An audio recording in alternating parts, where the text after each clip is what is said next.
I have never experienced such closeness, such warmth, such true love expressed by everyone.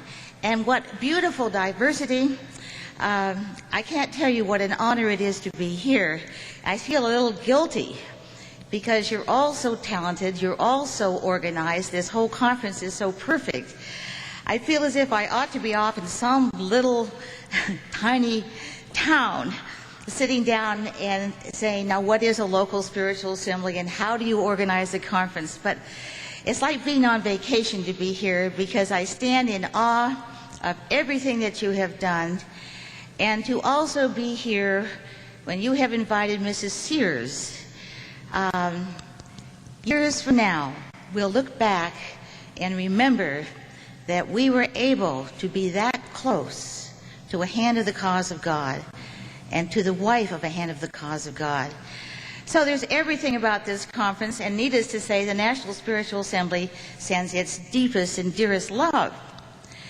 Now, as I listened to this morning, and I looked at the topics that have been assigned, Jan Smith, well, I really didn't know she was going to talk about a paradigm shift, which it was a disguise for the equality of men and women, my topic. I look at Jack and Falfor Gillibo, and they were to speak about the family disguised as the equality of men and women, which is my topic. So like Falfor, I had made a few notes, and I'm going to deviate from these notes from time to time and ask that those of you, when Falfor and Jan were on the National Committee for Women, we had a number of conferences around the country.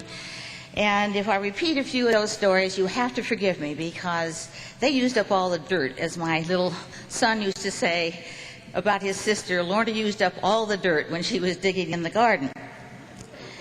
But at any rate, this is a topic near and dear to my heart because the first fireside that my husband Jim and I attended, and they talked about the principle of the equality of men and women, he said, "You mean men are equal at last?" But he had a different perspective on it than most people. But let me tell you about how I got introduced to the Baha'i faith. I was in a law school class with 70 men, one of whom was black, and 2 women. This was 1950. And we were all invited to join a legal fraternity, and we all did. 6 weeks later, the National wrote, "Sorry, folks, no women, no blacks allowed." The president of our class called us all together and said, "This is outrageous. Let's all resign," and form the UCLA Legal Association. Everyone resigned and everyone joined. But the president of our class had been a big playboy on campus, very bright. But I could, judging as I always did, I couldn't see one redeeming social value in his whole consciousness. And I went out to him and said, "Donald, that was such a wonderful thing to do. Whatever led you to do it?" And he said, "I've been going to Baha'i meetings in Westwood Village." I said, "Oh, Buddhist? No. Must be Hindu. No. It's an independent world religion, believing in the oneness of God, the oneness of religion, and the oneness of mankind. And the social principles for this day and age, the spiritual principles are always renewed. The fatherhood of God, the brotherhood of man, the power of prayer, the golden rule, the immortality of the soul. But as man has matured, new social principles have come. And equality of men and women and the abolition of racism of all kinds is absolutely required in the Baha'i faith. Donald Barrett was not yet a Baha'i. But he said, "Let me give you a book I'd like you to read." Well, it was a very small pamphlet in those days. It was really from an old Baha'i publication called Stars of the West. And it was about Tahirih.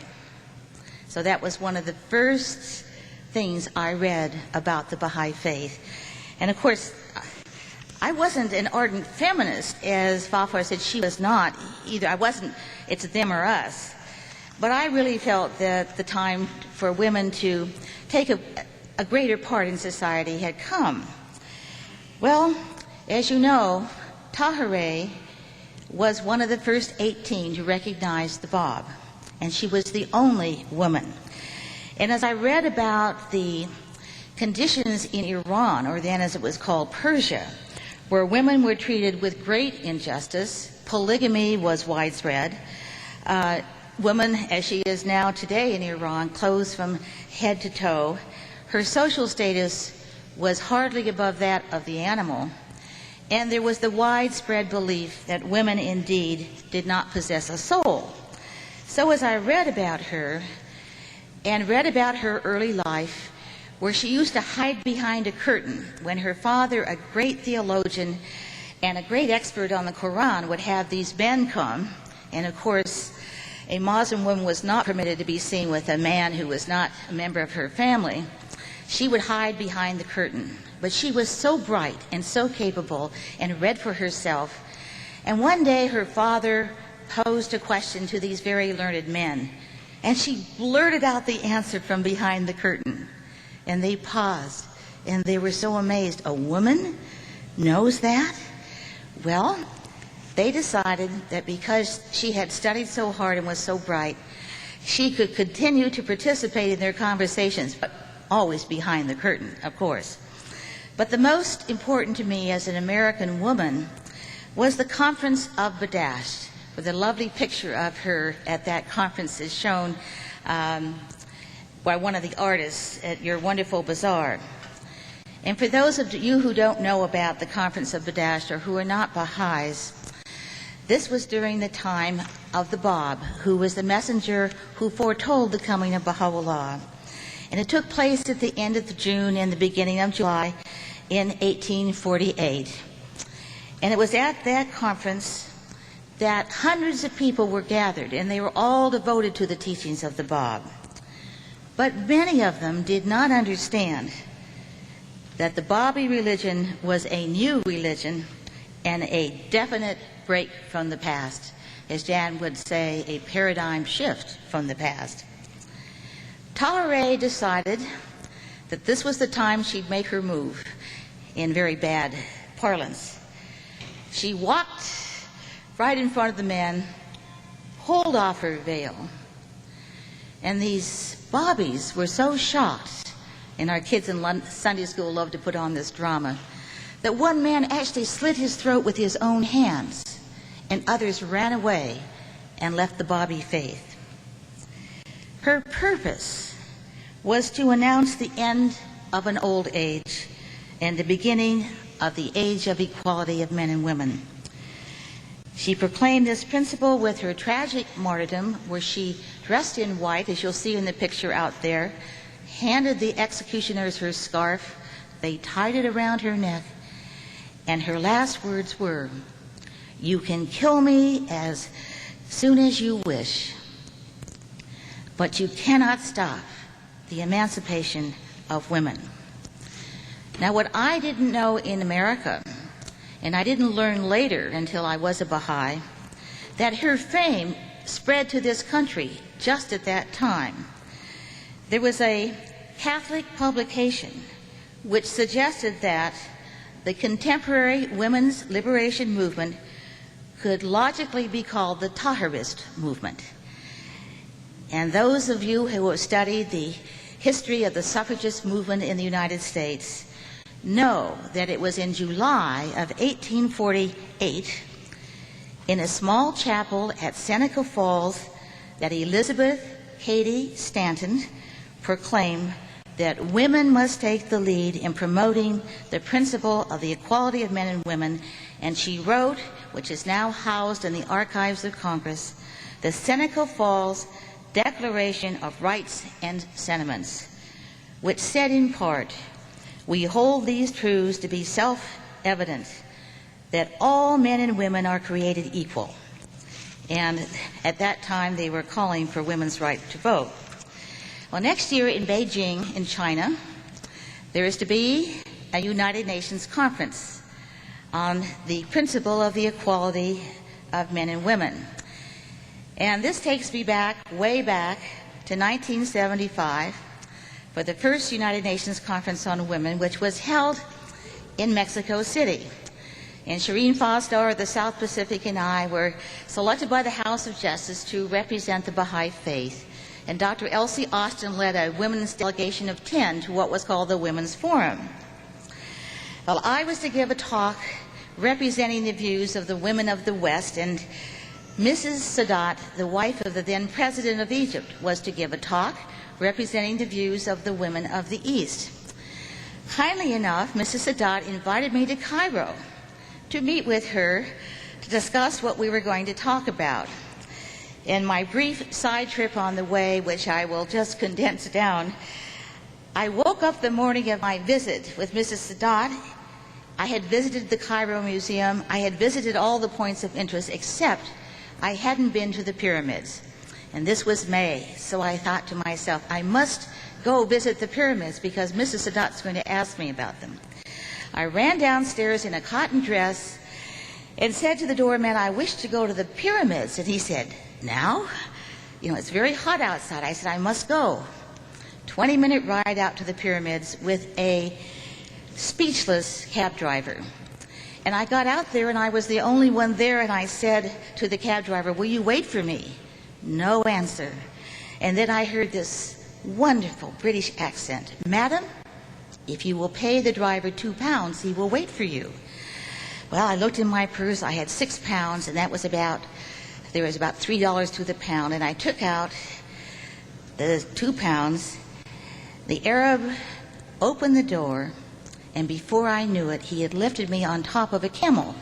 He had 2 camels by the hand, and it was a spitting and a driveling camel.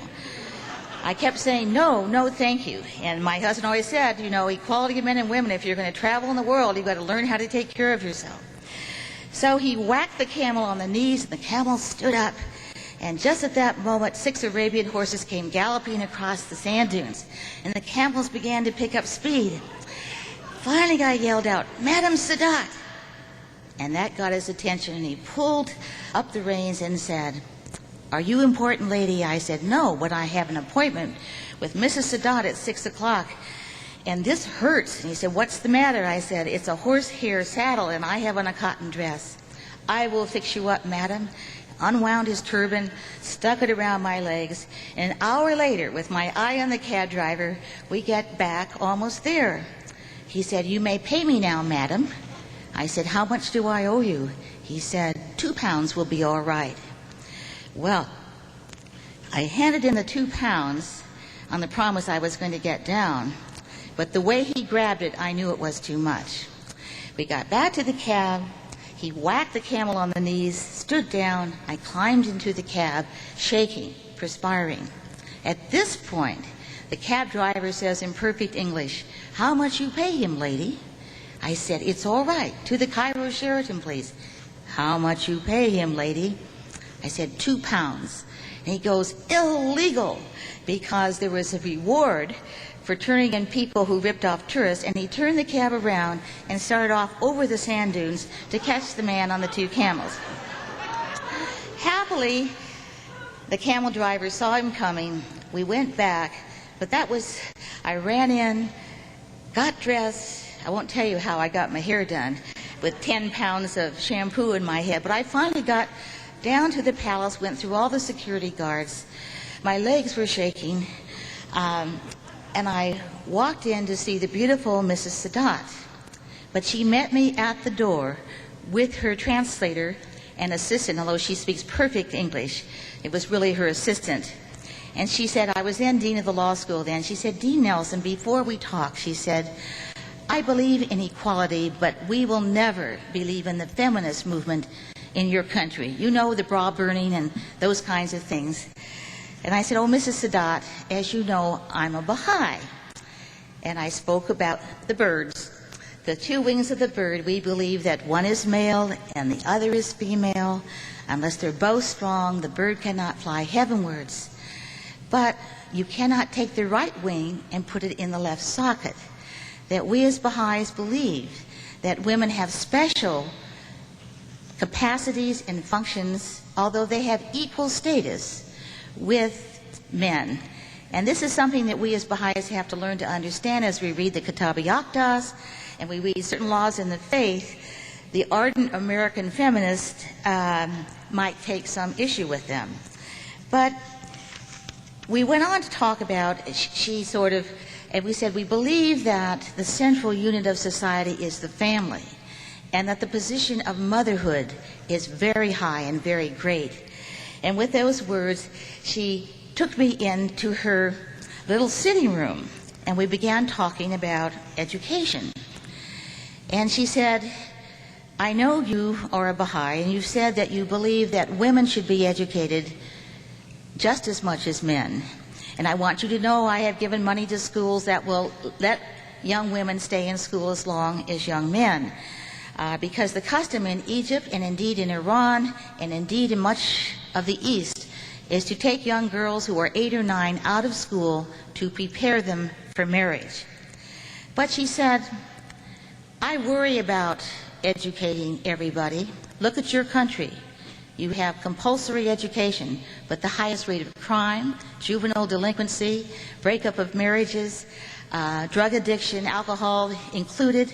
She said, is this what education is all about? I said, oh, Mrs. Sadat, the Baha'is couldn't agree with you more. We believe that what is lacking in education is spiritual education.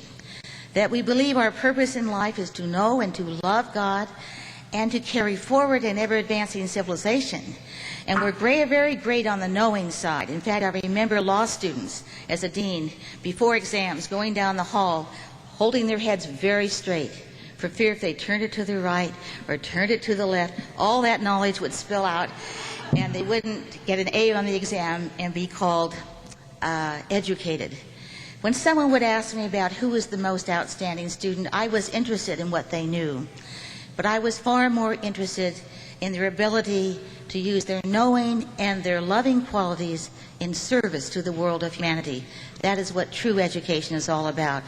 Well, we got along famously at that point, and I had brought along a little book of Abdul Baha, where the son of Baha'u'llah said, the education of woman is more necessary and important than that of man. For a woman is the trainer of the child from its infancy. If she be defective and imperfect herself, the child will necessarily be deficient. Therefore, imperfection of woman implies a condition of imperfection for all mankind.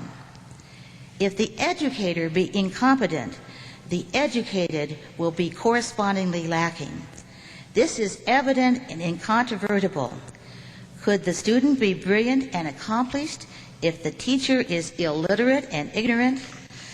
The mothers are the first educators of mankind, and if they be imperfect, alas for the condition of the future of the human race. Well, does this mean that women and men are identical? I think that you only need to read the compilation from the Universal House of Justice on the family. The parents do not obey the children.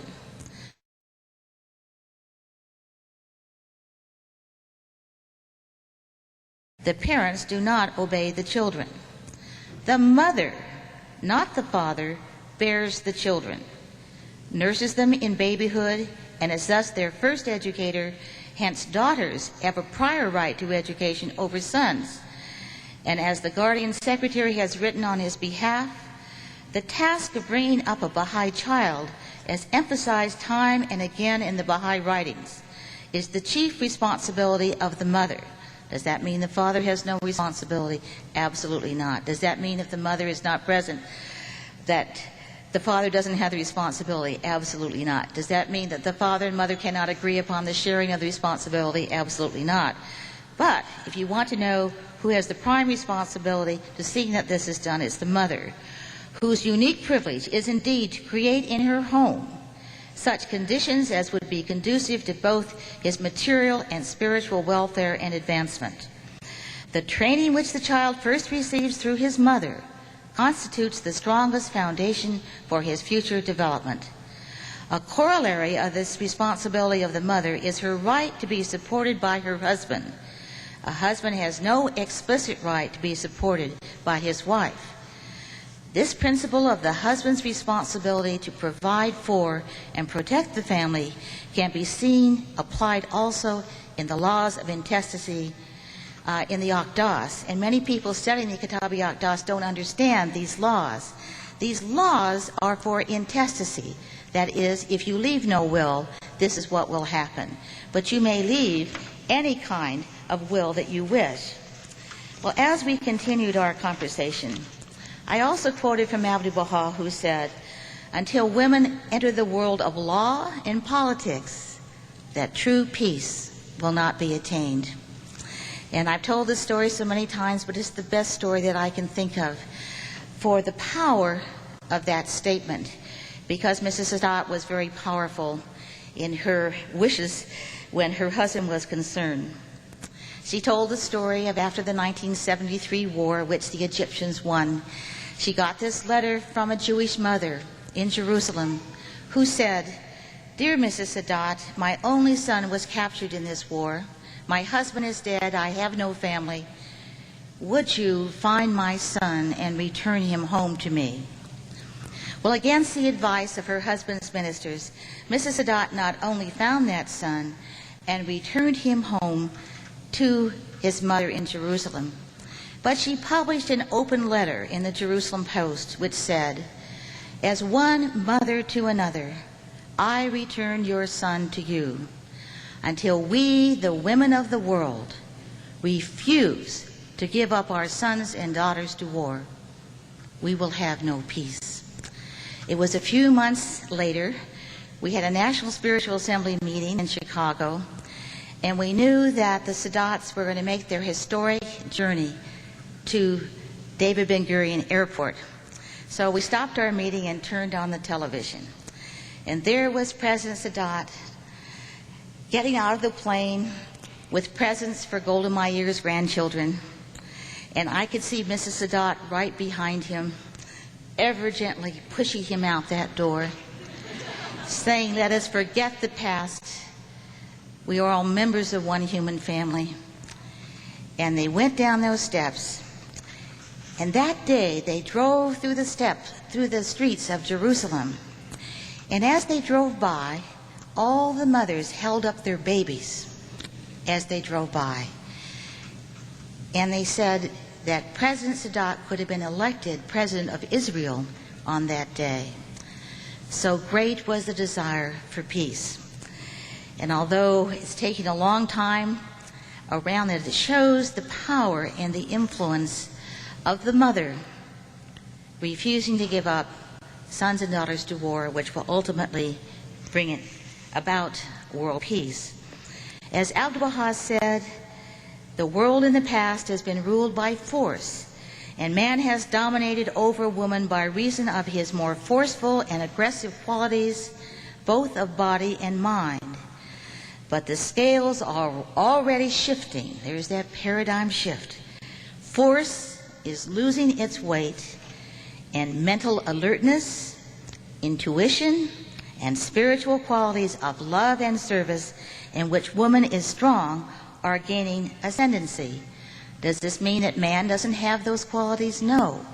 It means that because of education and past environmental circumstances, that man has achieved the dominant role, whereas woman who has worked in the home has been able to develop these qualities all on her own. Now, Jan spoke of Riane Eisler, who wrote The Chalice and the Blade, where she talked about the dominator model versus the partnership model. Well, Riane was a student of mine at USC. She came to law school before she went on to become a famous anthropologist. And she found, in addition to what Jan said, that there is a direct correlation between sexual inequality and a high degree of social violence. Just a few years ago, in 1985, after the Bhopal incident in India, I was in India for a month. I had been invited to address about 1,500 doctors, lawyers, and judges about the professions as the conscience of society. And of course, I slipped in every Baha'i principle that we have. One of them was the equality of men and women. Well, as a result of that one talk, I was invited on television about 40 times in all these radio programs, and one day I was invited to address about 400 women social workers. And just as I was about to get up and speak, a woman came in. She was perspiring, she was breathing heavily, and she sort of sunk down in a seat. So I got a glass of water and I ran over and I said, "Are you right? Are you all right?" She said, "I'm all right, but I had 7 bride burnings today and I only saved 5. The custom in India to this day, although it is totally illegal, it is never enforced, that a wife brings dowry to the marriage. The mother-in-law, and she moves in with the mother-in-law. Sometimes the mother-in-law wants more, and she says, "Your family must give us 2 more camels, 3 more chickens. I want more." And the wife goes home to her family and is unable to deliver it. Either the mother-in-law or the husband pours kerosene over the wife and sets her ablaze. It happens every day of the week in countries such as India. And we all know about the brutal kind of female circumcision that takes place in many parts of the world.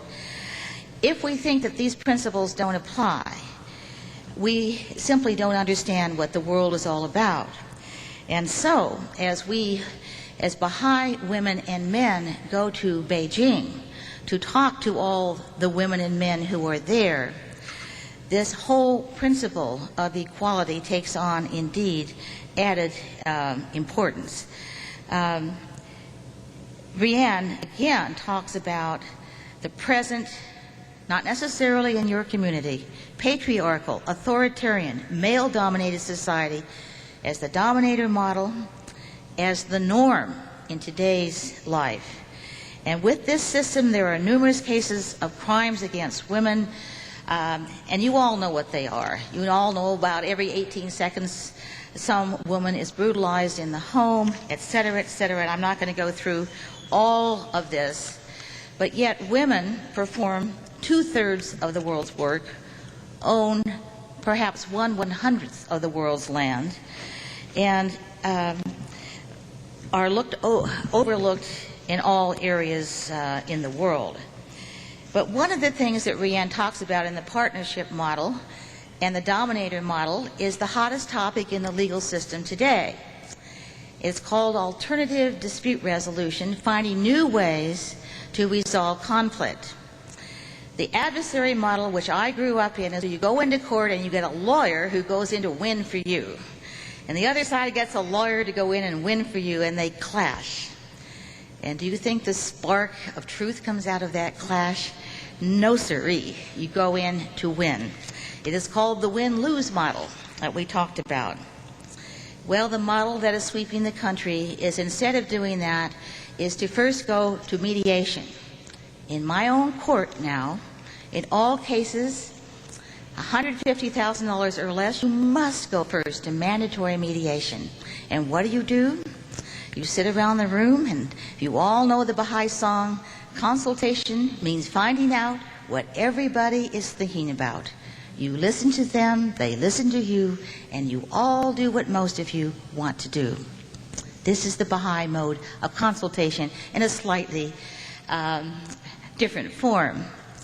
And we are finding that our current system of the adversary system is too costly, too painful, too destructive, too inefficient for a civilized society. And isn't it amazing that Baha'u'llah said this in 1863? And now our court system in America, north of my courthouse next week, we are dedicating the Western Justice Center, which is dedicated toward teaching the art of mediation, everything to big business, to primary and secondary school children. And what is the mediation model? It is the family model. The model which the wife, the mother, has been practicing all of her life. Instead of strict rules of evidence, you encourage broad consultation to bring people together. Instead of a courtroom studded with the symbols of power, you have a friendly kitchen, you have a friendly library where you sit down and work out the best solutions. Instead of assessing blame retrospectively, you sit down and say, we have a problem, let's determine what the facts are, let's determine how we apply the law to the facts and what those laws are to be. And while I was in India, I was met at the airport by the press. And a famous San Francisco lawyer had just been there because all of these victims from these gases out of Union Carbide had killed people, and many were still injured. And they said, "Mr. X, why are you here?" And he said, "M-O-N-E-Y." And they were sort of shocked. They said, "Judge Nelson, what would you do about the Bhopal incident?" And I said I would follow the Baha'i model. Now note, in India we have almost 2 million Baha'is. And if you say you're a Baha'i in India, it's like saying you're a Baha'i in Israel. People embrace you and love you, admire you, largely because of the incredible teaching efforts that have gone on in India. And one of the most successful parts of teaching has been teaching the principle, the divine principle of the equality of men and women. If you go to an Indian village that is Baha'i, instead of seeing just women in the fields, women in the classroom, and the men sitting in a circle drinking coffee, you see men and women in the home, men and women in the classrooms, men and women out in the fields, with wonderful irrigation, with cleanliness, with order in a system. And this is one of the reasons the faith is growing so rapidly. Well, they said, "What is the Baha'i model?" I said, if I applied the Baha'i model to Union Carbide accident, I would have an international fact-finding commission. I would then sit down and determine what the issues were, what laws ought to be applied, and apply them. Well, there are about 3,000 newspapers in India. In 921, the State Department cut out clippings. Mediation, Baha'i say, consultation. For Bhopal, says U.S. judge. Now, this is all derived. This is all derived from this lovely principle of the equality of men and women. You see, sometimes we speak it so trippingly off the tongue as if it's self-evident, but it has a much deeper spiritual meaning about bringing us all together to recognize the divine principle of the oneness of humanity. Now, the Baha'i men have been called upon to assist, encourage, and support women as they achieve educational excellence and work toward equality. Abdu'l-Baha says, as long as women are prevented from attaining their highest possibilities, so long will men be unable to achieve the greatness which might be theirs. I'd like to tell you a story about a law clerk of mine. I have 3 law clerks every year. They come from the outstanding graduates of the various law schools. Susan Gillick was one of my first law clerks, and while she was with me, she became pregnant toward the end of her year. Well, Susan was a go-getter, and she was going to have her baby and go to work the next day. I mean, that's sort of how she viewed motherhood. So she called me from the hospital, and she said, "Judge, I've got a problem." I said, "Susan, I know what it is. You don't want to leave your baby. And isn't it lovely that you don't have the economic worry?" Her husband was a lawyer and had a good job. "What shall I do?" And I said, "Call up your law firm and say, I want at least 3 months off." "What if they say no?" I said, "Go someplace else." So she called them up, and she did. 2.5 months later, she called me up. "Judge, I've got a problem." I said, "I know what it is. You don't want to leave your baby all the time." I said, "That is so wonderful." I said, "You know, as a Baha'i, we believe if you possibly can, you should spend the first years at home with your child. You know, it doesn't matter if you have part-time work. Why don't you suggest 10 hours a week?" "Oh, but Judge, they'll never allow me to do that." I said, "Try." Well, she tried, and they did. But about 3 months later, the head of the firm, I'll say it because I'm proud of that firm, Paul Hastings and Janowski. Mr. Janowski, the senior partner, past president of the American Bar, called me up and said, "Dorothy, what are you doing to my law firm?" I said, "What do you mean?" 2 young male associates came in and said, "Mr. Janowski, we've been watching Susan. We have small children at home, too. We don't want to work 65-hour weeks anymore. We know we won't get the Christmas bonus. We know we won't make partners soon. But we want to spend more time with our children." Well, I said, Leonard, isn't that wonderful? The Bar Association spent $150,000 last year counseling young lawyers who had drug, alcohol, family problems. I said, what a pioneer you are, encouraging the young men to go home. So I think that's a little bit of what Abdu'l-Baha had in mind. Now, it's amazing. We take it for granted. We have loving Baha'i spouses and who are also so supportive of us. But in 1989, when Jim and I were in China, we were the only Americans there. It was right after Tiananmen. And we went because we had been invited. The Chinese are helping to develop a new legal system, new law schools. It's really wonderful. While we were there, our translator, Mr. Sunan, said, I've been told to take you anywhere you want to go. And I said, I'd like to meet with the China Women's Federation. Why, he said, that's third-class visit, your first-class visit. I said, no, no, no, I am very interested in the women of China and what they are doing. And he turned to me and said, is the judge going? I was Mrs. Nelson, Jim was the judge, and of course he's a judge too. I said, yes, the judge is going. Well, he was our translator. We were met, and these women, about 12 of them, were so overjoyed to see us. And we had tea, and they had the most wonderful sweets and fruit. And he said, well, they really make party, don't they? And I said, yes, women know how to extend hospitality in the most wonderful ways. So I began talking to them about the Baha'i principles, and poor Mr. Sun was doing the two wings of the bird, and he had to put his hand out, and he had to put his hand out, and he had to picture it. And after he was translating, my husband raised his hand, and he said, may I say something? And they said, yes, very surprised.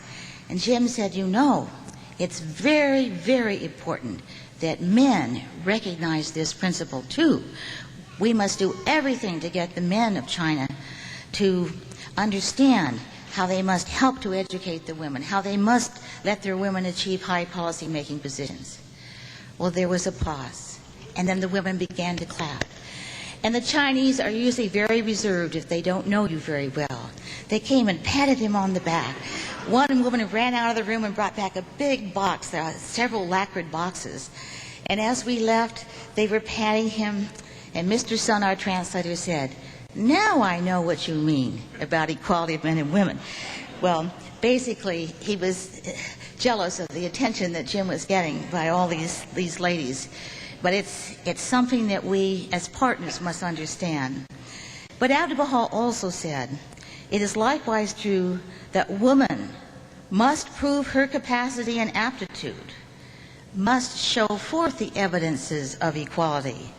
She must become proficient in the arts and sciences and prove by her accomplishments that her abilities and power have merely been latent. And woman's actions will show her power. There will no longer, as women's actions show her power, there will no longer be any need to proclaim it by words. So I would like to conclude, and I'm sorry, I'm a couple of minutes over here. The National Spiritual Assembly, which loves you dearly and is so proud of you in Florida. I can't say too much because next week I'm going to another place, and I don't want it to be said that we think Florida is very special. Well, that's okay, we do. But we are preparing this year a statement on women, which is going to be presented to the men and women of the United States of America, and if other countries wish to adopt it, they may. But do you realize that we are speaking to everyone in America? You may label them conservative, you may label them liberal, you may label them in the middle, because we say that the oneness of the world of humanity depends upon the recognition of the equality of men and women. We exalt the station of motherhood, and we exalt it so much that we say women shall have equal education to men, and if you can't afford both, you educate the woman. We can talk about the principle of consultation, mediation, whatever you call it, which is derived from women's role in the family of bringing about wide consultation. And we can talk about the importance of women in their role in bringing about world peace. And I quote with the words of Abdu'l-Baha, "In every land, the world of women is on the march. And this is due to the impact of the most great manifestation and the power of the teaching of God."